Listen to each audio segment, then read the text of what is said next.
Hare Ram, Hare Krishna. Good morning, dear devotees.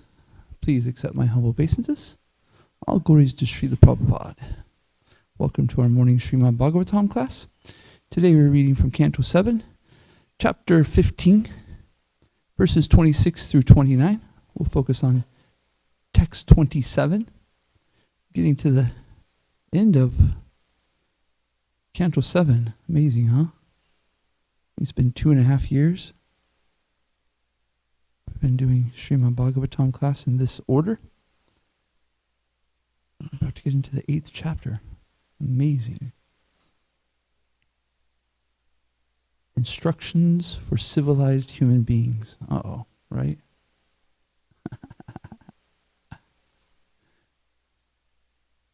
You know, growing up in the West, you get around a culture as deep as Hindu culture or Vedic culture, you know? I mean, just a culture that's really deep. And you feel like sometimes you're just a polished monkey, right? Eating with your left hand or this or that. And so here we go. We can learn how to be civilized human beings by the instructions of Narada Muni. It's very nice.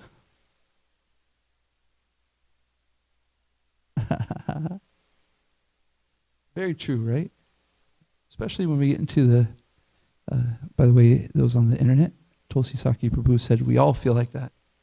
I was thinking that's so true, right? When we get to in the company of great people like Srila Prabhupada and our gurus, or just the people of International Society for Krishna Consciousness and our Guru Parampara, it's very easy to feel so small, right? So amazing. Let's sing Jai Radha Madhava.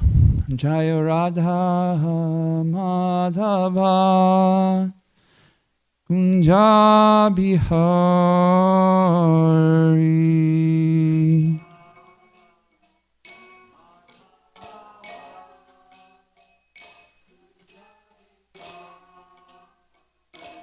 Jai Radha Madhava Kunja Bihari.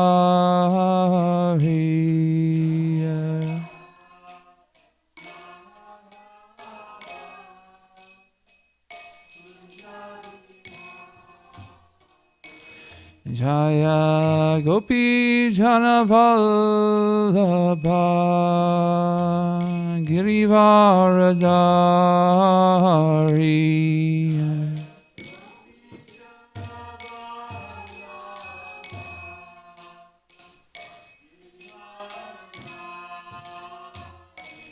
Jaya Gopi Jana Vallabha Girivaradari.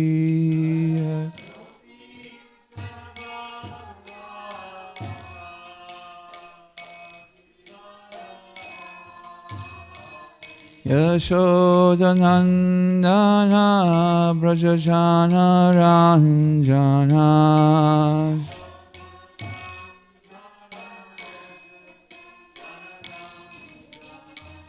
Yashodanandana Braja Jana Ranjana.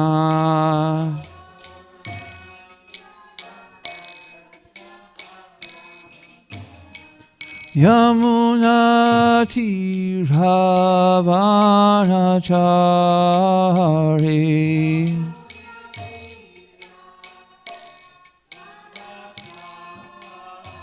Yamuna Tiravanachari.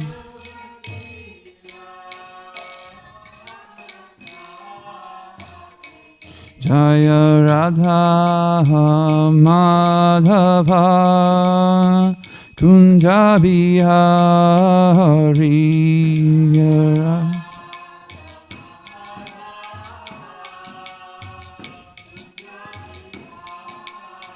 Jaya Radha Madhava Kunja Bihari.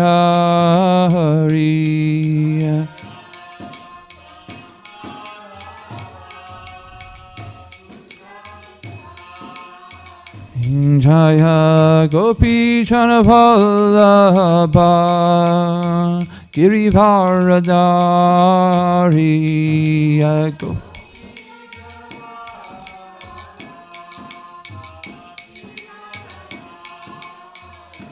Jaya Gopi Chana Vallabha Girivaradari Gopi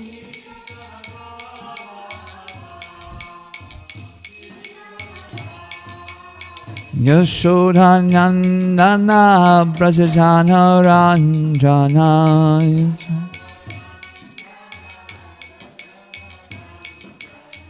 Yashodhanandana Braja Ranjana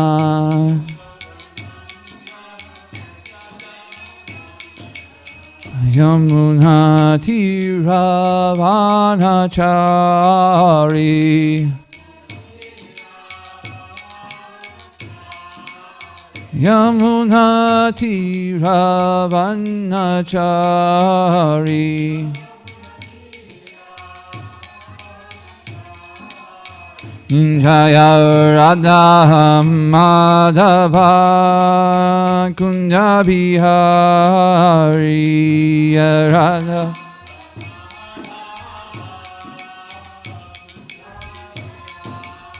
Hare Krishna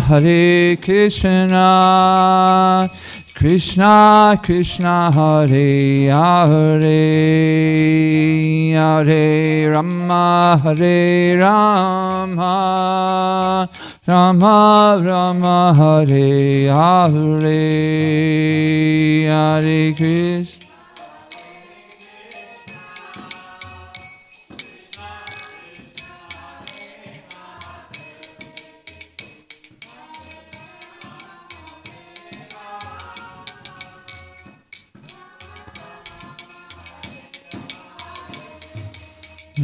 Hare Krishna Hare Krishna Krishna Krishna Hare Hare Hare Rama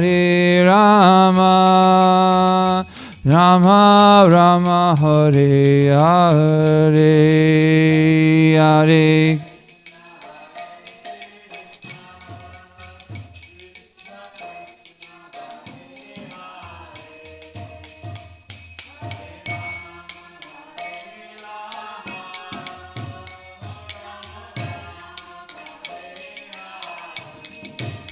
Hare Krishna Krishna Krishna Hare Hare Hare Rama Rama Rama Hare Hare Hare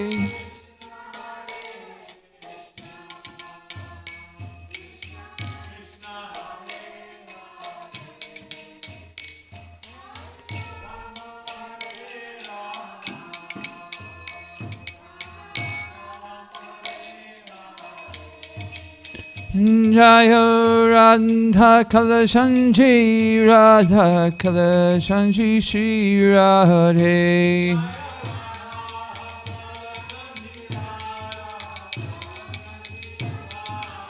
Jaya Radha Govinda Shri Radhe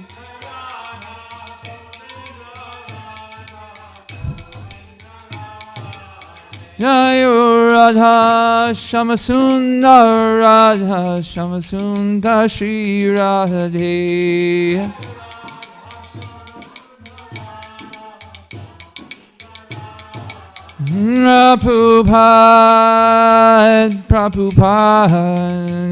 Prabhupada Jaya Prabhupada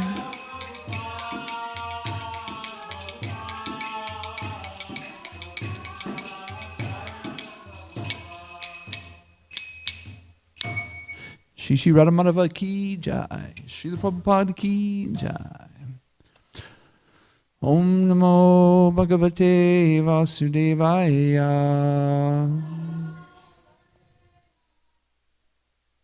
Om Namo Bhagavate Vasudevaya.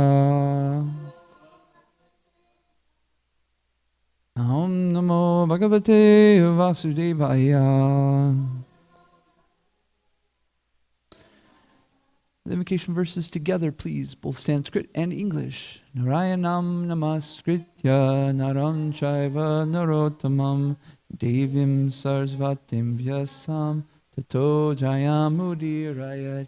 Before reciting the Srimad Bhagavatam, which is the very means of conquest, one should offer respectful obeisances unto the personality of Godhead, Narayana, unto Narayana Rishi, the supermost human being, unto Mother Sarasvati, the goddess of learning, and to under Sri Vyasadeva, the author.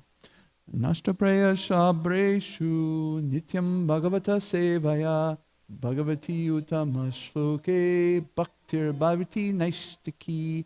By regular attendance on the Srimad Bhagavatam and by rendering of service to the pure devotee, all that is troublesome to the heart is almost completely destroyed, and loving service unto the personality of Godhead, who's praised with transcendental songs, is established as an irrevocable fact. Om Gyan Temarandasya Gananjana Shalakaya Chakshuranmritam Yena Tasmai Shri Guruve Namaha. I was born in the darkness of ignorance, and my spiritual master so kindly opened my eyes with the torchlight of knowledge. I offer my respectful obeisances unto him. Hare Krishna. Okay, we'll start with 15 today. We're very fortunate because we get to talk about the spiritual master. We'll focus on 26, and we'll go from 26, 27, 28. Do we have a microphone? Oops. The spiritual master should be considered to be directly the Supreme Lord because he gives transcendental knowledge for enlightenment. Consequently, for one who maintains the material conception that the spiritual master is an ordinary human being, everything is frustrated. His enlightenment and his Vedic studies and knowledge are like the bathing of an elephant. 27, please. The Supreme Personality of Godhead, Lord Krishna, is the master of all other living entities and of the material nature. His lotus feet are sought and worshipped by great saintly persons like Vyasa. Nonetheless, there are fools who consider Lord Krishna an ordinary human being.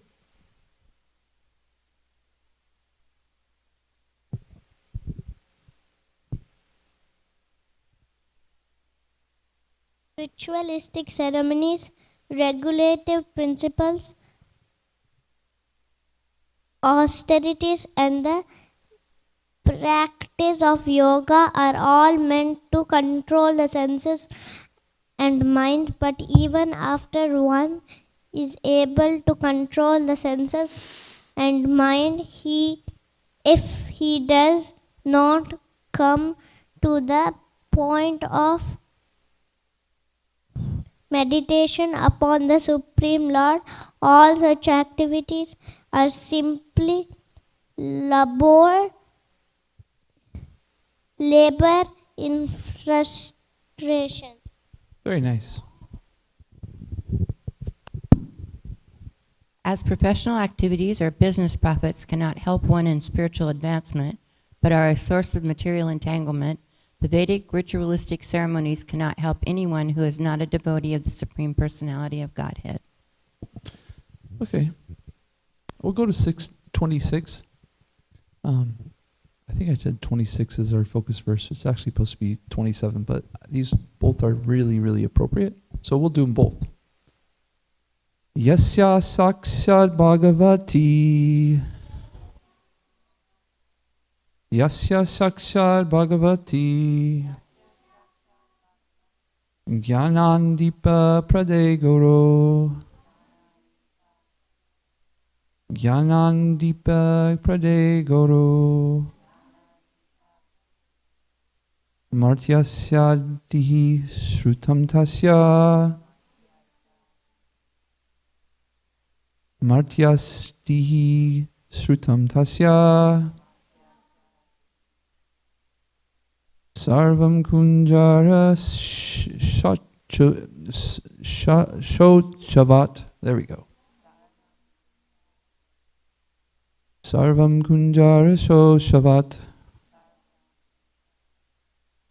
Yasya sakshar bhagavati. Jnanandipa prade goro.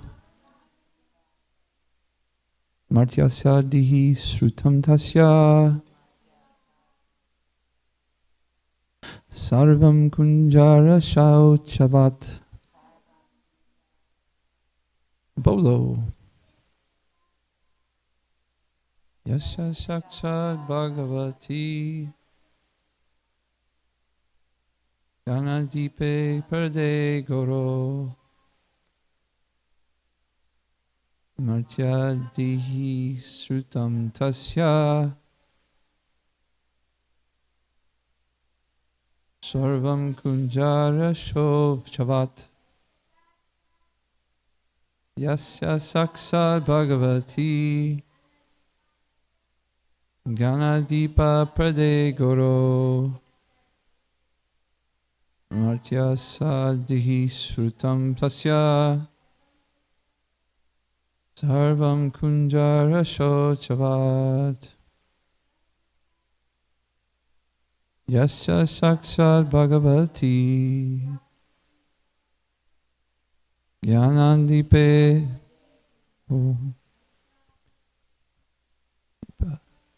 Marchadihi srutam tasya.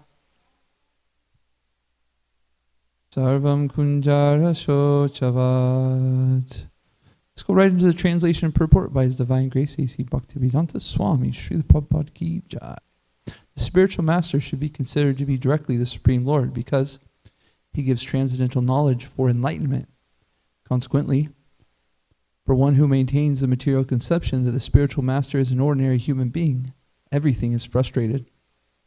His enlightenment and his Vedic studies and knowledge are like the bathing of an elephant. Purport: it is recommended that one honor the spiritual master as being the spiritual master as being on an equal status with the Supreme Personality of God. Sakshat Duritvena Samasta Sastre. This is enjoined in Vedic every scripture.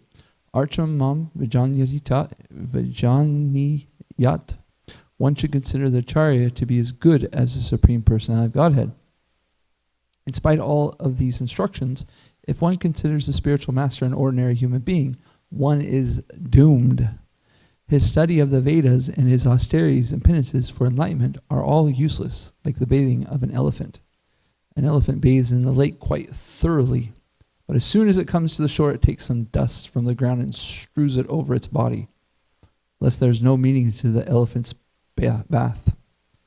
One may argue by saying that since the spiritual master's relatives and the men of his neighborhood consider him to be an ordinary human being, what is the fault on the part of the disciple who considers the spiritual master an ordinary human being? This will be answered in the next verse, but the injunction is that the spiritual master should never be considered an ordinary man. One should strictly adhere to the instructions of the spiritual master, for if he is pleased, certainly the Supreme Personality Godhead is pleased. Yasha prasada, bhagavat prasado, yasa prasada, nalagi gati gatopi. Let's go right to 27.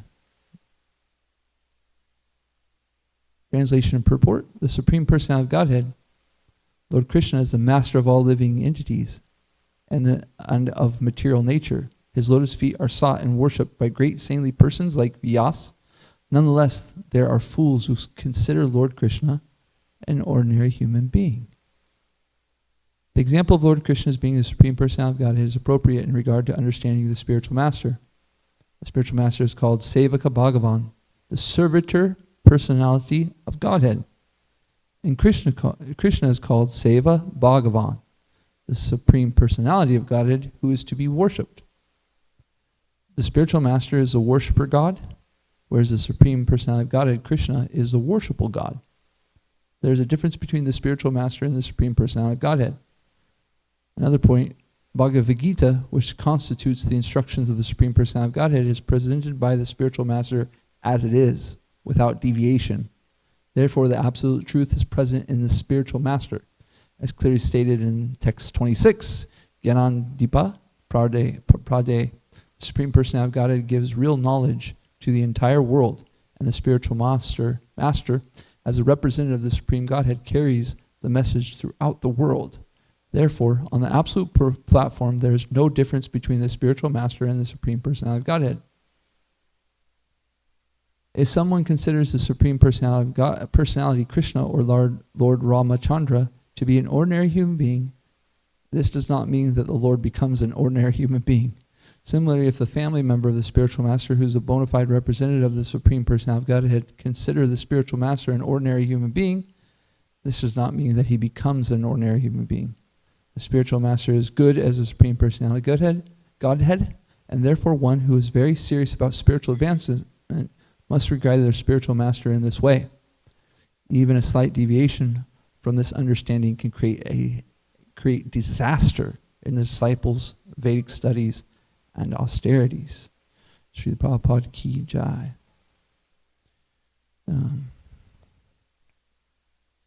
So spiritual life isn't meant to be a part-time thing, right?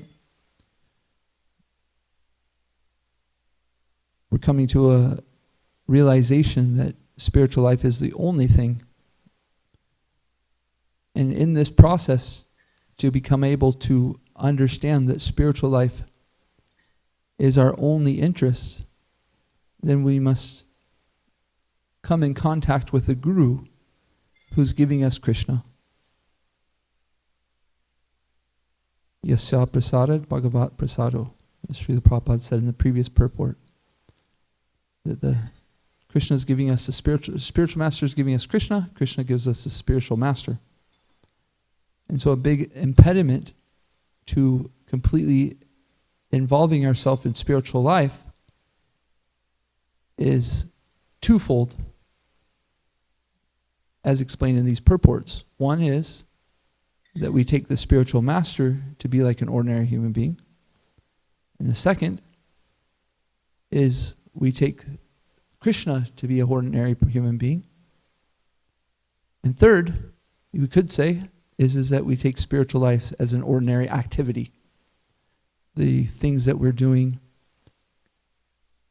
the contact we're coming with our sadhana is just a ritual that has, that just, anyways, becomes a ritual. So when we become interested in spiritual life, we're encouraged to become initiated, right? And so in the International Society for Krishna Consciousness, we take Harinam Diksha, meaning that we're initiated by the Diksha Guru into the line of disciplic succession with the Maha Mantra, right?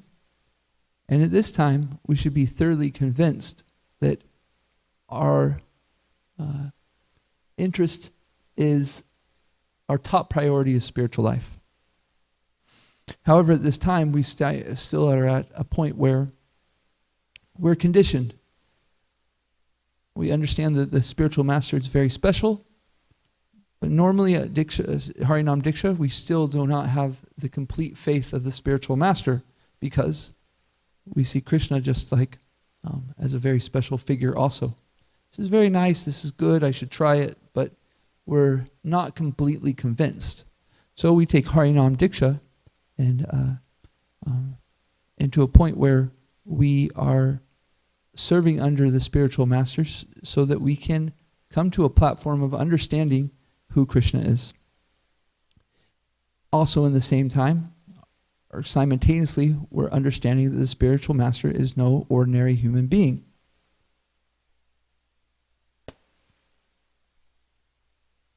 It said in the purport, Srila Prabhupada saying that it's very easy to become content towards the spiritual master. By the way, I'd like to, before I go here, is say that when we talk about spiritual master, we're not talking about just Diksha Guru. We're talking about Siksha Guru too, right? Our prominent Siksha Guru is Srila Prabhupada. And so often we see Srila Prabhupada as a great person, somebody who definitely deserves worship or our attention, but we don't quite understand that he's no different than Krishna. But this is a purifying process. It's part of the process. Similarly, Srila Rupa Goswami says in the Nectar of Instruction, when living in the Holy Dham, we should take instruction under the devotees in the Holy Dham. And this is spiritual master too. This is Shiksha Guru. We should have who's our local authority? Who's the person who is helping us to understand the holy Dham and Krishna appropriately, right? Srila Prabhupada has created a system where the temple president is known as that local authority, and that we understand when the temple president is giving us instruction, that's coming directly from the deity, right? And that is also our fault when we see that the temple president is just some ordinary human being, right? No, Krishna has placed them in this position because Krishna has decided that this is who he wants there. And therefore, in the same instant, Krishna has the person of authority, temple president, or the Shiksha Guru, or the Diksha Guru. He has the best interest of them. And so I've heard it said that, even if we don't understand the order, Krishna will make it right. Krishna will make sure that it becomes true, And this is how it works. Is that we're meant to come to a realization that these authorities, gurus, are no different than the Supreme Personality of Godhead, and therefore they are taking us in a direction of progress towards Krishna. So when we're dipping our toe in the water and testing it out, we can become very frustrated because we're getting a sense of spiritual life or a sense of the spiritual master, but then we take our toe out and we start to think ourselves the supreme person, and we start taking our instruction, right? And usually it's not even our instruction, it's the mind's instruction or the false ego instruction, right? It's not even who we are, the spirit soul. Can't get that. Can't get there even. And so what I was thinking also is that Arjuna is in the situation in the Bhagavad Gita where he's speaking to Krishna as a friend, right? He's having a conversation at the beginning of the Bhagavad Gita. Hey, Krishna, I think I should do like this. We shouldn't fight like this because of these reasons. Krishna returns Arjuna with a friendly conversation saying, what's going on with you? This isn't like you. You're a warrior. What's going on? And Arjuna comes back and says what he says, and then Arjuna finally gets to a point where he says, no more. He says, I'm bewildered. I'm lost all composure due to miserly weakness. I'm asking you to tell me for certain what is best for me. I'm your disciple, a soul surrendered to you. Please tell me what to do. And right at that moment, Krishna steps into the role of guru. Srila Prabhupada says in the purport there that talks between the spiritual master and the disciple are serious, right? They're not meant to be friendly talk. So, when we see the guru, our Shiksha gurus and our gurus, they are quite friendly, and so they're speaking in this way, and we can see that other people are treating them in these ordinary ways. But we shouldn't get confused. We shouldn't get confused that this means that they are an ordinary person. We should come to the platform where we're completely convinced that this person is no ordinary person. This person has the ability to speak Krishna into our life completely, and we follow them with complete devotion.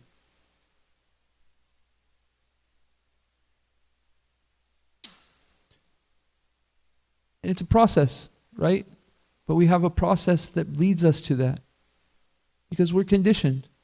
We're in a conditioning where we've had so many people who we've taken as our authority that hurts us because we're in the material world. And so sometimes it can become difficult for us to surrender completely to somebody. But through the process of surrendering a certain degree, we start to understand and see that the spiritual master is no ordinary person. So our faith deepens. And the deepening of the faith of the spiritual master automatically is equal to the faith that we start to have in Krishna, right? and vice versa. So when we take Harinam initiation, we say chant 16 rounds, follow 4 regular principles. And if you do that, then you're putting yourself in the position to take the steps to entangle your life from that material conception, the material karma, our situation, and we start to free ourselves so that our activities are only spiritual. As I said in the first beginning, is spiritual life is meant to be 100%. It's not that I have a spiritual life and a material life, but that's also equal to the way that we are surrendered to the spiritual master. If we're surrendered to the spiritual master, every moment we're surrendered to them, and we understand that anything that we're doing is for them. Matter of fact, that they're giving us the ability to do it. And so our job is to do everything in their service. And I'll end with one story. There's a temple in Vrindavan next to Kusum Sarovar called Radha Bunny Bihari Temple. Very sweet temple. Oh my gosh. It's where Krishna braids Radharani's hair. Radha Bunny Bihari. And there's a devotee there that runs the temple. I apologize, I'm forgetting the names, the name of her and the person that she serves in the story. But she was serving this devotee who was very special for so many years, and the person had a situation where they were in hospice, right? They were terminally ill. And so she was serving this Mataji, devotee, and she was subject to just being in one room upstairs. And she started having these really amazing symptoms. One of them was that she would start explaining what the deities downstairs were wearing. And she would explain it perfectly. Oh, the deities look so nice today. They're wearing this. And it became a game with the kids. Kids would come up. Mataji, what are the deities wearing today? Oh, they're wearing this. So the kids really enjoyed it. And then there was at times she would go into this trance where she would start speaking about her Sarup, her position in the spiritual world. And they'd ask her about it. What are you doing? And she says, I'm helping Mother Yashoda make Krishna's lunchbox. And she would explain details. And it got to a point where, from what I understand, what I heard from the story, was that the GBC got wind and wanted to check this out. I kind of like have this picture of it like the Catholic Church, like a bunch of popes come around and okay, let's make sure, because when there's a miracle, they come and investigate, you know what I mean? So I was kind of thinking, and so the GBC comes and they start talking to her. I said, oh, okay, so you make Krishna's lunchbox? No. I assist Mother Yashoda in making Krishna's lunchbox. Oh, that's nice. Okay, so when you make Krishna's lunchbox, what do you make? No. When I assist Mother Yashoda to make Krishna's lunchbox, she makes this, and this. And so they ask the same question in so many different ways. What is your service? And every time she says, I assist Mother Yashoda in this way. I assist. And so after a while, they put the stamp of approval. This person is really having this situation where this is a legitimate miracle, you could say. And the basis, the foundation of the proof is there was complete sincerity and complete understanding that she was the assistant of Mother Yashoda. She never spoke about her service to Krishna. I serve Mother Yashoda. I serve Mother Yashoda. So the reason why I explain this story is that we should also have an internal mood and external when we talk, but especially internal, because sometimes we don't get to speak it externally, that we have a service for our spiritual master, and we're just assisting them. Anything we're doing is our service to them. They're doing it. Mother Yashoda is doing it. Nanda Maharaj is doing it. And I'm simply just a servant. I get to be the servant of them. And so we are fortunate because we get to be the servant of servant. And so Krishna says that person even gets more nectar, right? It's passed down, more nectar. So we're serving our spiritual master. There's nothing that we're doing by ourselves. So we need to take this consciousness that we are never in material life because we have a spiritual master who's connected to Krishna, is pure because either A, they are completely purified themselves, or they are completely surrendered to the person who's surrendered to Krishna completely. Therefore, we are very confident that we do not have a material life because they have encouraged us. They have brought us into the realm of service. So, when we say that we have a material life or we're in this material consciousness, it happens. We become conditioned. I'm not saying that. But we shouldn't do a misduty to the fact that we came in contact with the spiritual master and Krishna, and they have purified us to a point that we do not have a material life. They have purified us enough that whatever activity we do can be an offering to Krishna, and we just need to be conscious of it. We just need to be in the consciousness that I'm the assistant of Mother Yashoda. I'm the assistant of my guru, and therefore this service is an action in there, and not that this is my job. This is my kids. This is my cooking. This is my dressing the deities. Whatever it is, it doesn't matter. It's not yours. It's your service to your spiritual master that you're simply assisting in. And it becomes purified. And if we're in a situation that Krishna doesn't want, when we prove to him that we're willing to do whatever it is that he wants, we don't care if it's this, and this, we will simply do it because who else will do it than Krishna? May make adjustments for us. He'll at least adjust our heart. Hare Krishna, that's 8:16. We talked about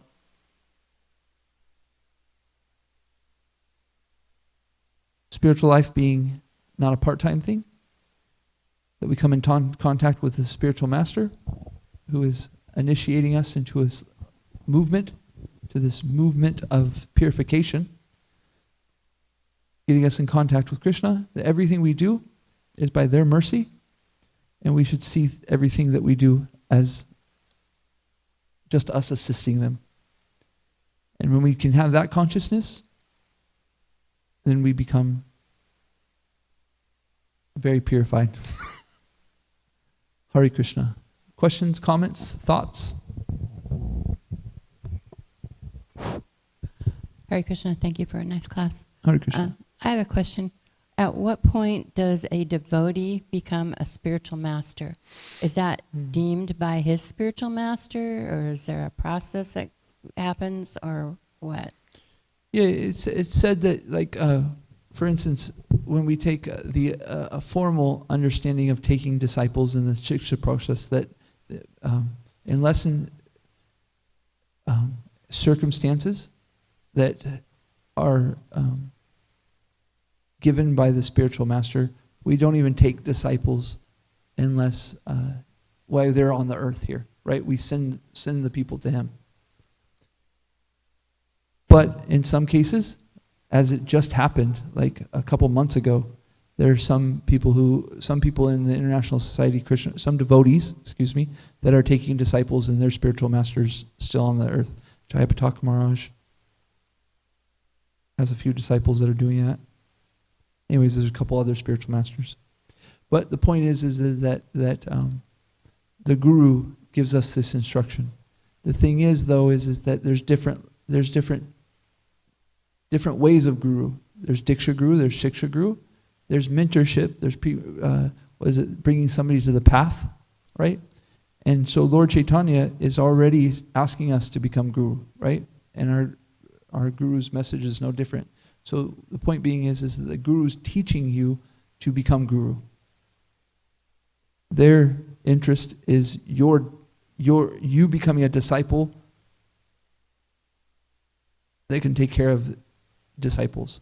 So their interest is more not in you so much as it's your disciple's disciple, your disciple and your disciple's disciple. They want them to become Krishna conscious. They're training you in that way. So, yes, the spiritual master gives us some insight on how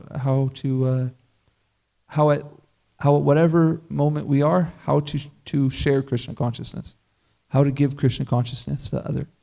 And that builds, and it builds and builds and builds. Until one day we see that it's very clear that they're giving us this instruction to formally take on disciples. Is that okay?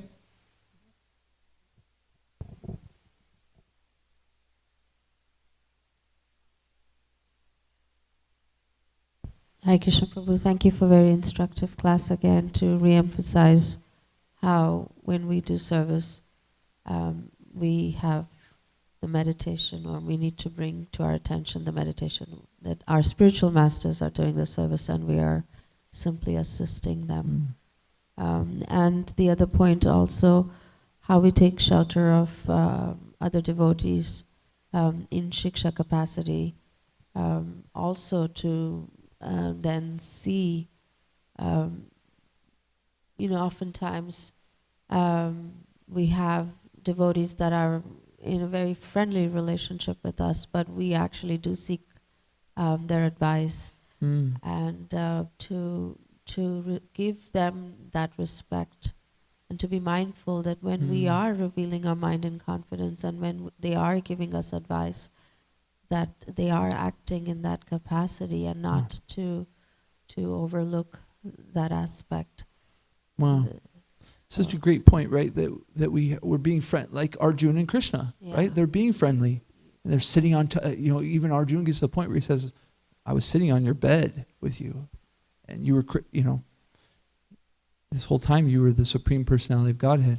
So similarly, yes, that's such a good point that we can be friendly with each other, but we should understand the Shiksha that there is moments where spiritual talks become important. So when we're revealing our minds, asking questions with confidence, we should take on an attitude. We should switch our attitude, right? From a friendly attitude to this is serious and I'm seeing this. I'm asking you right now because I see your words coming from Krishna, Not that there are other words aren't. It's just that, what a good point. The last few days I've had these realizations of Arjuna and Krishna in this situation, you know what I mean? That's another building of it. Wow. Thank you. And sometimes even disciples have these friendly relationships with their guru, right? Like they're doing projects together and stuff, I remember Gauranga Prabhu, he was explaining that when he was building the eco-village, he stopped doing Srimad Bhagavatam class because he needed to step into a role where people were taking him serious in the sense of we are all in this together to build this. And if he was sitting on the Vyasasan, people would give him a different mood in the sense of on reverence. Nobody would speak up and say, we need to do this, we need to do that, like this. Wow. Thank you so much. Anything to expand on that? No? Any other comments, thoughts?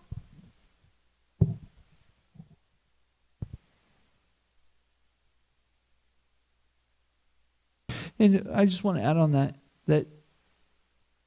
to some degree we should have a conversation with the people to understand what our relationship is. If we see somebody as a Shiksha Guru, there should be some conversation. There should be conversation that, hey, I'd like you to understand that I take your instructions like this. Is it okay? You know what I mean? So because we want to be clear, and that's the interesting thing about Krishna and Arjuna, is Arjuna communicates clearly to Krishna. Now I'm taking you as my spiritual master. Now I am a soul surrendered to you. So we should have that conversation. We should communicate in a way that we understand who am I, who are you, and who are we, you know?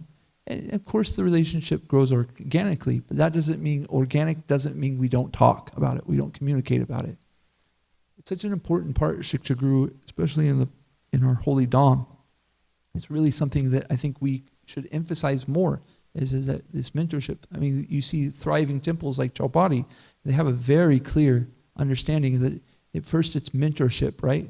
They call it mentorship or guidance at first. But when the developed relation comes, it becomes to a point of Shiksha Guru, right? If that's what the relationship grows in. But the mentor is always in the interest of the person.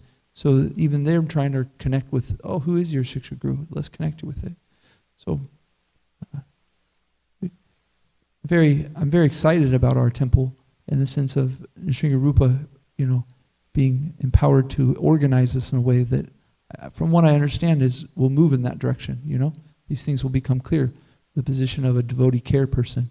Okay, what is our structure? How do we make sure that everybody is taken care of? Yeah. Very exciting. 8:25. Any questions, comments, thoughts? Vaishnav, what do you think? Are you ready to become Shiksha Guru for the 5-year-olds? You ready to instruct them? And it's a matter of fact, that's how schools often run in Vedic times, is you were taught to be a mentor right from the very beginning. So the older kids taught the younger kids. It was very purposeful. It wasn't just like, hey, let's have them help the younger kids. Let's let them, encourage them to help the younger kids. It was very intentional that you brought up in a way that you're a mentor. You're helping people. You get something, give it to them. You get something, you give it to them. And therefore your capacity grows. Whenever you give something to somebody else that you have, you grow in a way that you can get more. It's an unbelievable thing. Hare Krishna. I just wanted to say that Vaishnav is Shiksha Guru for the adults that do cut-ups on Sundays. He quizzes us on Shastra all the time. Oh my gosh. When are you going to take disciples? 2 years? Year or two? Yeah, we should move towards that understanding that we're teaching so that the people that we're teaching can take care of the person that they're teaching, right? So are we teaching a way that our children, are we training them in a way that they're going to instruct their children to be to be Krishna conscious? If we think like that, my interest isn't you, it's your child. And automatically, if that's thought, then your child gets taken care of too. And it actually creates a nice level of healthy detachment. Not the detachment that I don't take care of things, and the detachment that this isn't my child. This is Krishna's child, and I need to train them so that they can relieve their child from the material entanglement, right? And if we can get really into a higher level, it's not even our children's children, it's our children's children's children. Am I teaching in a way that that person becomes Krishna conscious? And when we have that opportunity as a Grihastha, we move out of Grihastha ashram, we think about that as our disciples, are the people that we're mentoring, our mentees. Am I teaching my mentee, or am I teaching my disciple? I'm using, obviously, the word disciple a little bit broad, right? Vague, I'm using it liberal. Am I teaching my disciple really thinking about their disciple? Because then what happens when we do that, when we have that mindset, or that understanding is, we really can correct people out of love. We're not afraid to hurt their feelings or nothing like that. Like, if I don't teach you like this, then what's going to happen to your child? What's going to happen to your disciple? If I don't correct you and move you into the right direction, then your disciple is going to see this, and your child's going to see this, So it can be really healthy, actually, because we start to get a little bit of a detachment in the sense of, this is mine, my disciple, this is my child. Oh, my interest is your child. How do I make sure that they become Krishna conscious? Oh, it's pretty interesting concept, very interesting concept. Really, really powerful understanding. And so in the Gurukuls, that was the idea, is I'm teaching you so that you teach that person. So your character, you're not showing good character. Not because I don't love you, I'm going to tell you not to do wrong. No, because I care about you. I certainly do. But I care about you so much that I want to make sure that you're getting the nectar of Krishna consciousness by sharing properly the things that we need to share with them. Right? Krishna says in the Bhagavad Gita, the person who's most dear to me is the person who shares me with others. Right? So we want that nectar for our children, our disciples. So we have to teach them to share it with others. Not that, I taste so much nectar that my whatever has become Krishna conscious. No, like the nectar is that they are giving it to others. It multiplies. Hare Krishna, 8:30. Dear devotees, thank you so much. Hare Krishna, Srimad Bhagavatam ki jai, Srila Prabhupada ki jai, Vanchakalpatarubhyascha, Kripa Sindhubhyevacha Patitanam Pavanebhyo Vaishnavebhyo Namo Namaha, Antikoti Vaishnava Vrinda ki jai.